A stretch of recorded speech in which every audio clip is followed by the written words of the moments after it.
정체성이 뭔가 사전을 찾아봤더니 어떤 존재가 본질적으로 가지고 있는 특성이다.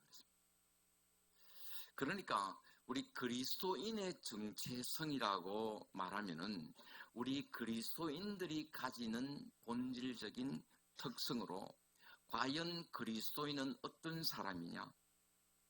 우리 그리스도인의 신분이 무엇이냐라는 것입니다. 여러분, 우리 그리스도인은 세상 사람일까요? 아니면 세상과는 상관없는 사람일까요?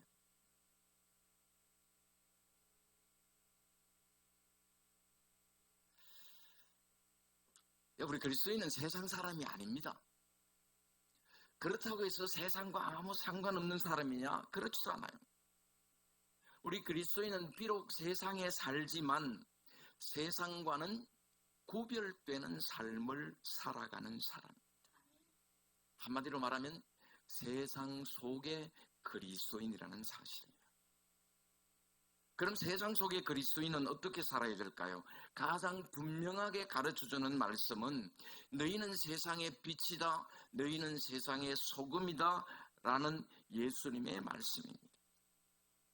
그러니까 우리 그리스도인은 이 세상에서 빛과 소금으로 살아가는 사람들인 줄로 믿습니다. 어두워져가는 이 세상에 빛을 비추고 썩고 부패해져가는 세상에서 방부제의 역할을 감당해야 됩니다.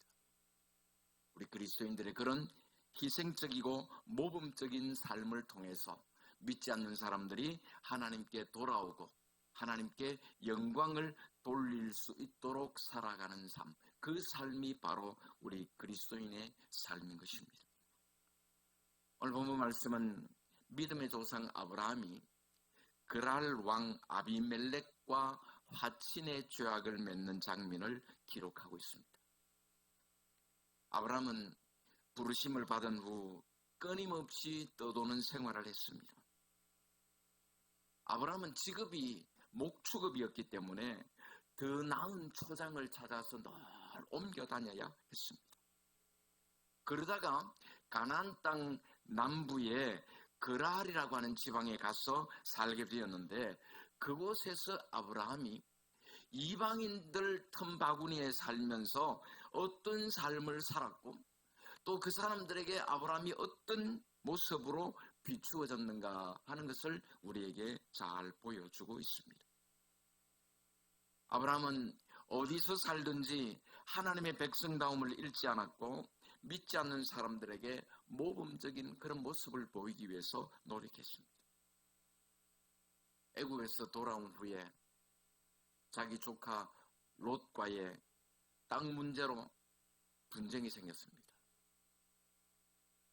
그때 아브라함이 어떻게 합니까? 아브라함이 삼촌이잖아요. 삼촌으로서 얼마든지 기득권을 주장할 수도 있었지만 다 내려놓고 좋은 땅을 조카에게 양보합니다. 왜 그렇게 했나요? 하나님을 믿지 않는 이방인들이 자기들이 다투는 것을 지켜보고 있다는 것을 생각했기 때문입니다. 이처럼 우리 하나님의 사람들은 늘 믿지 않는 사람들을 의식하고 살아야 됩니다. 주변의 불신자들이 우리를 지켜보고 있다는 사실을 기억해야 되는 것입니다. 그들은 우리를 대할 때 예수 믿는 사람들은 좀 다르겠지. 예수 믿는 사람들은 뭔가 다를 것이라고 기대합니다. 따라서 우리가 처신을 잘하면 하나님께 영광이 되지만 우리가 처신을 잘못하면 하나님의 이름에 욕이 돌아간다는 사실을 기억해야 되는 것입니다. 아브라함은 이방 땅에서 살았지만 이방인들과 다른 모습을 보였습니다. 하나님의 백성다운 모습을 보였습니다. 믿지 않는 사람들에게 모범적인 모습을 보여줌으로써 불신자들에게조차도 인정받는 삶을 살았던 것을 볼 수 있습니다. 이처럼 아브라함의 삶은 믿지 않는 사람들에게 인정받는 삶이었다. 하나님의 사람들이 이 세상에 살면서 믿지 않는 사람들이 볼 때에 역시 하나님 믿는 사람은 다르다. 예수 믿는 사람은 뭔가 달라도 다르구나. 그런 인정을 받아야 되는 것입니다. 그러기 위해서는 우리의 삶에 하나님께서 함께 하시는 것을 나타내 보여주어야 된다. 아브라함은 비록 이방 땅에 살았지만 하나님께서 함께 하시는 사람이라는 것을 보여주었습니다. 오늘 본문 말씀은 아브라함이 그랄 땅에서 있었던 일입니다. 그랄은 가나안의 남부 초원지대예요. 아브라함은 그랄 사람이 아닙니다. 아브라함은 부름을 받은 후에 가나안 땅에서 살았는데 목축을 하기 위해서 좋은 목초지를 찾아서 옮겨 다니다 보니까 팔레스타인 남부의 초원지대인 그랄 땅으로 가게 되었던 거예요. 그런데 그곳에서 살려면 뭐가 있어야 될까요? 이렇게 물도 있어야 되는데, 그런데 그곳에서 살려면요 힘이 있어야 돼요. 왜냐하면 이웃 부족들과의 충돌을 피할 수 없기 때문입니다. 그들과의 관계 속에서 자신을 지키기 위해서는 힘이 있어야 됩니다. 화친을 맺는 방법도 좋은 방법이지만은 그것은 어디까지나 힘이 대등한 위치에 있을 때에 가능한 일이고, 대부분은 약육강식의 법칙이 일반적이었어요. 그런데 오늘 말씀 보니까 그랄 왕 아비멜렉이 아브라함에게 화친을 맺자고 제의하고 있습니다. 아브라함은 일개 부족장에 불과한 사람이었습니다. 저 가족들 해봐야 몇 명 되지도 않아요. 그런데 아비멜렉은 어떻습니까? 그랄 땅의 왕이었습니다. 아비멜렉은 이미 강력한 군대의 힘으로 브엘세바 지방의 우물들을 다 장악하고 있었던 실질적으로 그 땅의 지배자였습니다.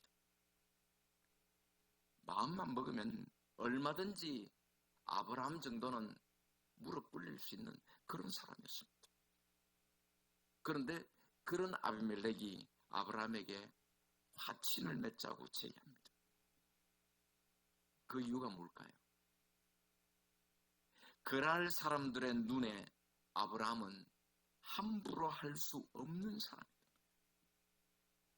이 사람은 우리가 함부로 할 수 있는 사람이 아니다. 이 사람의 배후에는 하나님이 함께 하신다.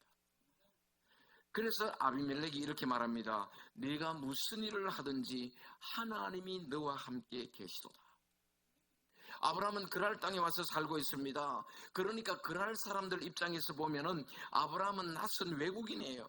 그런데 아브라함이 사는 것을 보니까 자기들과는 차원이 다릅니다. 그들의 눈에는 아브라함이 대단한 사람으로 비춰지기 시작했고, 아브라함이 믿는 하나님이 위대하신 분으로 생각되었습니다. 그래서 그들은 아브라함이라는 사람을 함부로 대할 수가 없었던 거예요. 여러분, 우리 하나님의 사람들은 세상 사람들과 살아가는 삶의 방식이 다릅니다.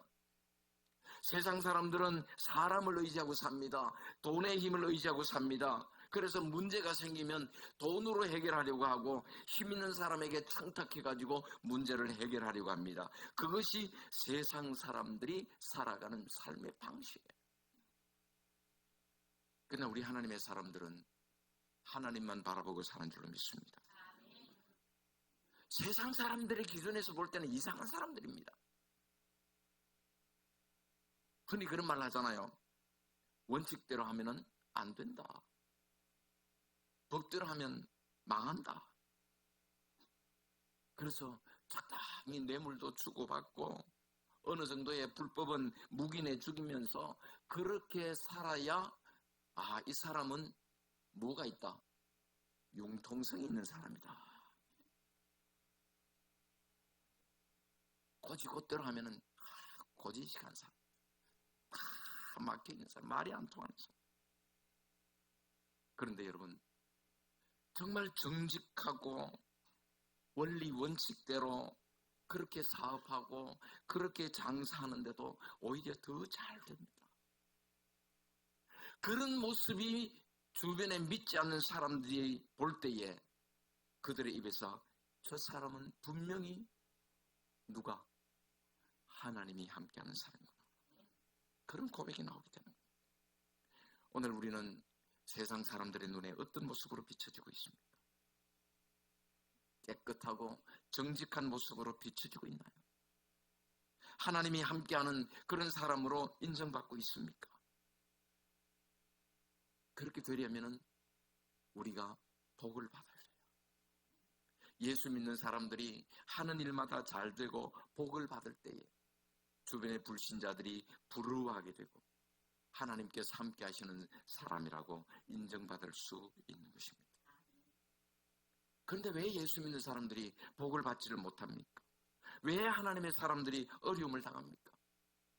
물론 하나님께서 우리를 더 낮추어 겸손하게 하시고 우리를 영적으로 더 성숙한 그런 사람으로 만들어 가시기 위해서 때때로 어려움을 주시기도 합니다. 그런데 내가 지혜롭게 처신하지 못해서, 내가 처신을 잘못해서 어려움을 겪게 되는 그런 경우들이 많이 있더라는 거예요.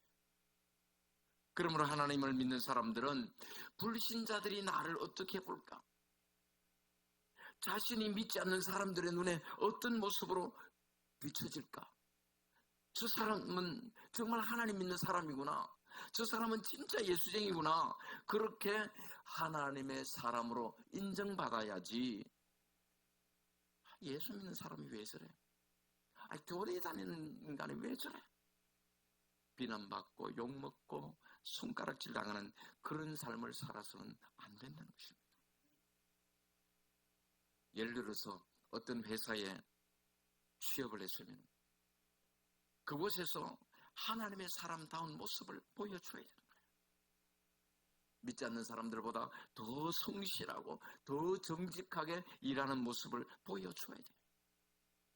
사업을 하거나 또 장사를 하면은 그 일을 통해서 정말 하나님 믿는 사람이라는 것을 보여줘야 됩니다. 이웃과의 관계 속에서 특별히 믿지 않는 불신 가족들과의 관계에서 예수 믿는 사람은 다르다는 것을 보여줘야 되는 것입니다. 자신의 위치에서 최선을 다하는 가운데 하나님께서 함께 하시는 사람이라는 것을 보여줄 수 있어야 될 줄로 믿습니다. 예수 믿는 사람들은 잘 돼야 될 줄로 믿습니다.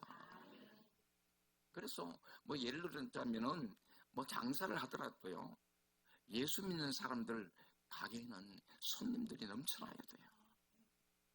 그래서 주변 사람들이 볼 때, 야, 우리 집은 파리만 날리고 있는데 저 집은 왜 저래 손님이 많아? 알고 봤더니 예수 믿는 집이야. 전도가 될까요, 안 될까요? 그럼 예수 믿으라 소리 안 해도요, 전도가 돼요. 예수 믿으면 복 받는구나. 근데 예수 믿는다고 하면서도 불친절하고 저 인간들은 인간성이 안 좋아. 그러면 그 집에 손님 갑니까, 안 갑니까? 안 가죠. 그럼 우리 예수 믿는 사람들은 장사를 하든 사업을 하든 사람들에게 좋은 이미지를 심어줘야 돼요. 하나님 믿는 사람은 달라야 될 줄로 믿습니다. 특히 믿지 않는 사람들에게 좋은 소문이 나게 돼요. 하나님 믿는 사람은 뭔가 달라도 다르구나 인정받아야 되는 것입니다. 그래야 전도의 문도 열리고 하나님께 영광 돌리는 삶을 살게 되는 줄로 믿습니다. 아브라함은 믿지 않는 사람들에게 하나님께서 함께 하심을 보여주고 하나님께서 함께하는 사람으로 인정받는 삶을 살았습니다. 그러므로 우리 하나님의 사람들은 자신이 하나님의 사람임을 항상 기억하고 특별히 믿지 않는 사람들에게 본을 보이고 불신자들 앞에서도 인정받는 그러한 삶을 살아갈 수 있기를 주님의 이름으로 축복합니다. 그리고 또 아브라함은 오늘 말씀 보니까 이방인들의 잘못을 책망하는 삶을 살았습니다. 우리 그리스도인들은 세상에 살면서 세상의 잘못을 책망할 수 있어야 돼요. 비판하고 정죄하라는 말이 아닙니다. 옳고 그름을 분명히 판단해서 잘못된 것은 잘못되었다고 말할 수 있어야 돼요. 오늘 이 사회의 문제가 뭡니까? 많은 문제들이 있겠습니다만은 잘못된 것을 잘못됐다고 말을 못한다는 게 문제예요. 잘한 걸 잘했다고 이야기를 못한다는 게 문제예요. 오로지 내 편, 네 편만 있어요. 특히 여러분 정치권들 한번 보세요. 나는 우리나라 정치가요, 잘 되려면은 여당 안에 야당이 있고 야당 안에 여당이 있어야 된다고. 여당 안에서도 잘못하는 것은 잘못했다고 이야기하는 사람들이 나와야 돼요. 야당에서도 또 여당이 하는 것 보고 잘하는 건 잘했다고 이야기할 수 있는 그런 좀 국회의원들, 좀 정치인들이 나와야 돼요. 그래야 정치가 제대로 되지. 어때는 잘한 것도 없고 못한 것도 없고 내 편이면 무조건 잘했다 그러고 상대편이면 무조건 죽이려고. 그러니까 옛날에 삼성 이건희 회장이 그랬잖아요. 우리나라 경제는 2류 경제고 정치는 3류 정치라고. 근데 제가 볼 때 지금은 4류 정치죠.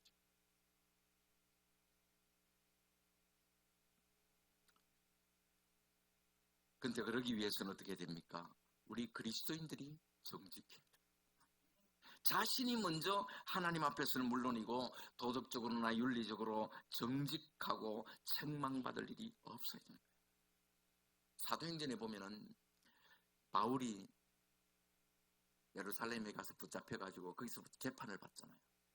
그런데 바울을 재판하던 총독들이 한결같이 고백하는 말이 뭡니까? 바울에게는 죄가 없다.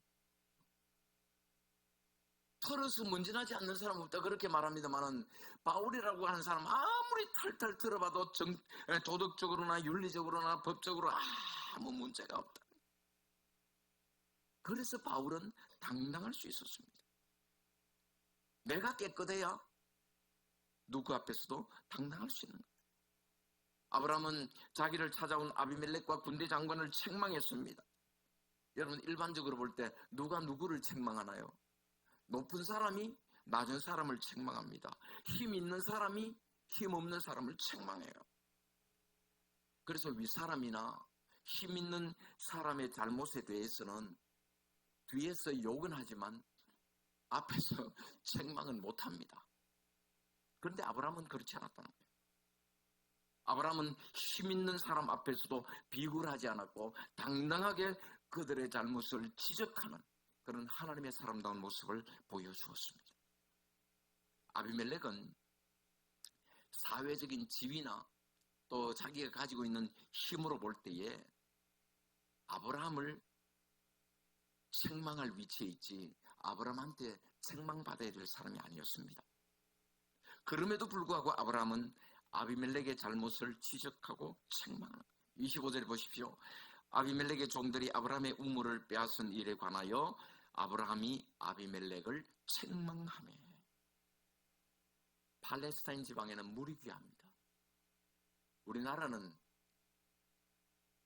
물 부족 국가라 그런데도 보면은 우리가 물 쓰는 거 보면은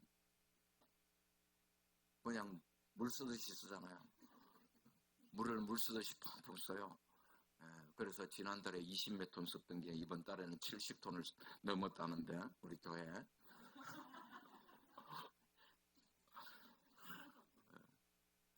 청소한다고. 그런데 우리나라는 아무 데나 파면 물도 잘 나오잖아요. 그런데 그 동네는 그렇지 않아요. 팔레스타인 지방에는요 물이 귀합니다. 그런데 유목민들이 물이 얼마나 귀할까요? 그러니까 유목민들이 우물을 하나 가지는 거 그건 큰 재산이었어요. 그런데 아브라함의 우물을 아비멜렉의 종들이 힘으로 빼앗아버렸어요. 이처럼 아브라함은 아비멜렉의 종들이 그렇게 텃세를 부리며 자기 우물을 강제로 빼앗았지만 지금까지 참았습니다. 그런데 지금 화친의 조약을 맺으려고 하는 상황에서 그 문제를 짚고 넘어가지 않을 수가 없었던 거예요. 요즘은 법이라고 하는 것이 있어서 법이 한 사회를 지배합니다만 그 당시는 힘이 법이에요. 힘이 법입니다. 힘 있는 자가 힘 없는 자의 것을 빼앗는 시대였잖아요. 힘없는 사람은 자기 것을 빼앗기고도 아무 말도 못하는 그런 것이 일반적인 일이었습니다.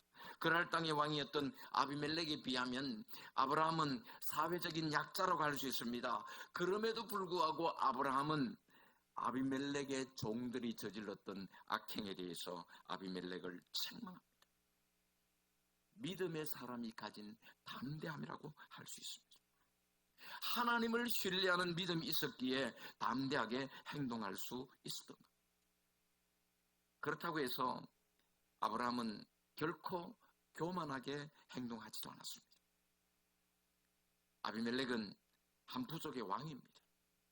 왕을 왕으로 인정하고 존중하는 겸손한 모습을 잃지 않으면서 그 종들의 잘못에 대해서 지적하고 있는 것입니다. 오늘 이 시대를 살아가는 우리 하나님의 사람들은 세상을 향해서 책망할 수 있어야 됩니다. 세상 사람들이 저지르는 부정과 부패를 보면서 그들을 책망할 수 있어야 됩니다. 그렇다고 비판하고 정죄하라는 말이 아닙니다. 돌을 던지라는 말이 아닙니다. 우리 성도들의 바른 삶이 바로 세상을 향한 책망입니다. 세상 사람들이 다 부정과 부패를 저지른다고 해도 그런 가운데서도 정직하고 깨끗하게 살아가는 모습을 보여주는 것, 그것이 바로 세상을 향한 책망입니다. 그러므로 우리 그리스도인들은 자신이 책망받을 일이 없어야 됩니다. 자신이 하나님 앞에서 정직하고 깨끗해야 돼요. 자기도 똑같이 범죄하고 똑같이 비리 저지르고 똑같이 부정을 저지르면서 다른 사람을 책망할 수 없는 거예요. 여러분, 정치하는 사람들 보세요. 누구 뭐 하면 막 죽일 놈 살릴 놈 하면서 막 그렇게 하던 사람들이 자기가 까발려지니까 그 인간은 뭐 더 해. 여러분, 그런 일을 우리 자주 보잖아요. 그래서 내로남불이라고 하는 그런 말을 하는 겁니다. 내가 어떤 문제에 대해서 깨끗해야 다른 사람을 책망하는 것이 가능한 거예요. 그런데 자신은 그렇게 못하면서 다른 사람을 책망하면 사람들이 뭐라고 하겠습니까? 너나 잘하세요. 당신이나 똑바로 하세요. 자신은 그렇게 살지 못하면서 다른 사람들의 잘못을 지적하는 것으로 자신이 의로운 사람이다 착각하면 안 되는 거예요. 남의 눈에 티를 잘 찾는 사람이 자기 눈에 있는 들보는 보지를 못합니다. 그래서 자기는 더 정직하지 못하고 더 깨끗하지 않으면서도 다른 사람의 작은 실수나 허물을 덜 추어내고 비난하기를 좋아하는 겁니다. 그러나 아브라함은 아비멜렉을 책망한 일에 대해 적어도 자신은 아무 허물이 없었습니다. 자신은 힘으로 남의 것을 빼앗은 적이 없었습니다. 우물 하나도 열심히 땀 흘려서 팠습니다. 누구보다 그 문제에 대해서 깨끗하고 정직했기 때문에 그들의 잘못을 책망할 수 있었던 거예요. 여러분, 교회 안에서도 마찬가지입니다. 다른 사람이 잘못하는 것을 보면 책망할 수 있어요. 그렇게 볼 때 교회 안에도요, 어른들이 계셔야 돼요. 여기서 제가 말하는 어른이라고 하는 건 나이 많은 사람을 이해하는 게 아닙니다. 물론 나이 많은 어른도 있어야 됩니다만은 신앙적으로 그만큼 성숙한 어른들, 우리 신앙적으로 성숙하신 장로님들, 권사님들 많이 계셔야 돼요. 그래서 좀 젊은 사람들이 신앙생활 하는 거 보면서 책망할 수 있어요. 김집사, 너는 예배 드리는 게 왜 이러노? 뭐 주일날은 뭐 꽃감 빼먹듯이 그렇게 뭐 왔다 갔다 그렇게 예배드리냐? 이집사, 너는 왜 그렇게 기도도 안 하냐? 책망할 수 있어야 돼요. 많이 찔립니까? 책망할 수 있어요. 그런데 그러려면 어떻게 해야 돼요? 자기가 똑바로 해야지.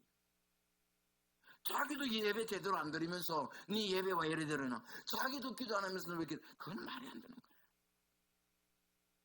자신이 먼저 하나님 앞에서나 자기 양심 앞에 부끄러울 것이 없이 떳떳하고 당당하게 신앙생활해야 돼요.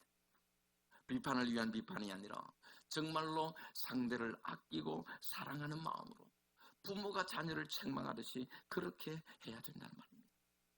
아브라함은 이방인의 틈에서 살았지만 그들에게 하나님의 사람다운 모습을 보여주었기에 그들의 잘못에 대해서 지적하고 책망할 수 있었던 것처럼 세상의 잘못을 책망하고 바로잡을 수 있는 우리 모든 성도들 되시기를 주님의 이름으로 축복합니다. 그리고 무엇보다 아브라함은 하나님 제일주의로 살았습니다. 잘 되면 내 탓이고 못 되면 조상 탓이란 말이 있듯이 사람들은 잘못된 일에 대해서는 다른 무엇인가의 탓으로 돌리지만 잘된 일에 대해서는 다 자기 공으로 생각합니다. 내가 똑똑해서, 내가 잘났어, 내가 잘했어, 그렇게 잘 되었다고 생각합니다. 그러나 우리 하나님의 사람들은 그렇게 생각하면 안 됩니다. 잘못된 것은 모두가 다 내 탓이고 잘된 것은 모든 것이 하나님의 은혜다. 그런 마음으로 살아야 되는 거예요. 그래서 어떤 일이 잘 되었을 때 하나님께 감사하고 영광을 돌릴 수 있어야 되는 것입니다. 그렇게 아브라함은 그랄 왕 아비멜렉과 동맹을 맺고 이를 기념하기 위해서 에셀나무를 심었습니다. 그리고 거기서 영원하신 하나님 여호와의 이름을 불렀습니다. 하나님 여호와의 이름을 불렀다고 하는 말은 그분께 찬양과 예배를 드렸다는 말입니다. 하나님께 영광을 돌렸다는 말이에요.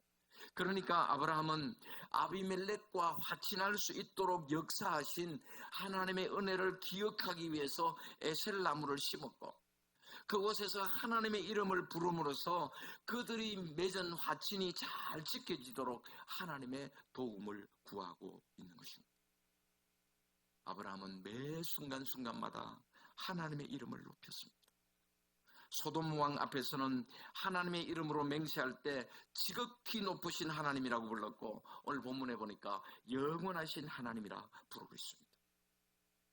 아브라함은 이방의 빛으로서 모범된 삶을 살았을 뿐만 아니라 스스로도 신앙의 성장을 이룸으로써 하나님의 의를 드러내고 하나님께 영광을 돌렸던 것입니다. 우리 하나님의 사람들은 삶의 최우선 순위에 하나님을 모셔야 됩니다. 하나님이 내 삶의 가장 우선 순위가 되어야 됩니다. 그런데 많은 경우에 보면 어떻습니까? 하나님을 사랑한다고 하면서도 가족이 먼저고 물질이 먼저고 내 건강이 먼저인 경우가 얼마나 많습니까? 말로는 하나님 제일주의를 외치지만은 우리의 몸과 마음과 정성을 다해서 하나님 제일주의로 그렇게 사는 사람은 많지를 않습니다. 그러나 오늘 우리 아브라함의 모습을 우리가 보면서 하나님 제일주의로 살아갈 수 있는 우리 모두가 될 수 있기를 주님의 이름으로 축복합니다. 사랑하는 성도 여러분, 오늘 우리는 이 세상에서 어떤 삶을 살고 있습니까? 세상 사람들 앞에 어떤 모습으로 살고 있습니까? 세상의 빛과 소금으로서의 사명을 잘 감당하고 있습니까? 자신을 돌아보고 자신의 삶을 점검할 수 있기를 바랍니다. 아브라함은 이방 땅에 살면서도 그들 앞에서 하나님의 사람다운 모습을 보였기 때문에 그들의 입을 통해서 아브라함은 하나님이 함께 하시는 사람이라는 것을 고백하게 하였고 한 부족의 왕이 화친을 요청해 왔습니다. 오늘 우리도 세상에 살면서 아브라함처럼 하나님의 사람다운 모습을 보일 수 있어야 될 줄로 믿습니다. 자신이 하나님의 사람임을 항상 기억하고 특별히 믿지 않는 사람들에게 본을 보이는 삶을 살아갈 수 있기를 바랍니다. 그리고 세상의 잘못을 지적하고 책망할 수 있어요. 그러기 위해서 먼저 자신이 하나님 앞에서나 사람 앞에서 더욱이 자기 양심 앞에 부끄러움이 없도록 정직하고 깨끗한 삶을 살아갈 수 있기를 바랍니다. 그리고 그 무엇보다 하나님 제일주의로 살아가십시오. 항상 하나님의 도우심을 구하고 하나님의 은혜에 감사할 뿐만 아니라 모든 영광을 하나님께 돌려드리는 삶을 살아가시기를 바랍니다. 그렇게 살아갈 때 세상은 우리를 함부로 하지 못합니다. 오히려 세상은 우리를 두려워하게 됩니다. 우리로 말미암아 하나님을 믿지 않는 사람들이 하나님께 영광을 돌리고 하나님께로 돌아오는 그런 역사가 일어나게 되는 것입니다. 우리는 세상 속의 그리스도인으로서 이 세상을 어떻게 살아야 할 것인가 그것을 늘 생각하고 날마다 믿음으로 살아갈 수 있는 우리 모든 성도들 다 되시기를 주님의 이름으로 축원합니다.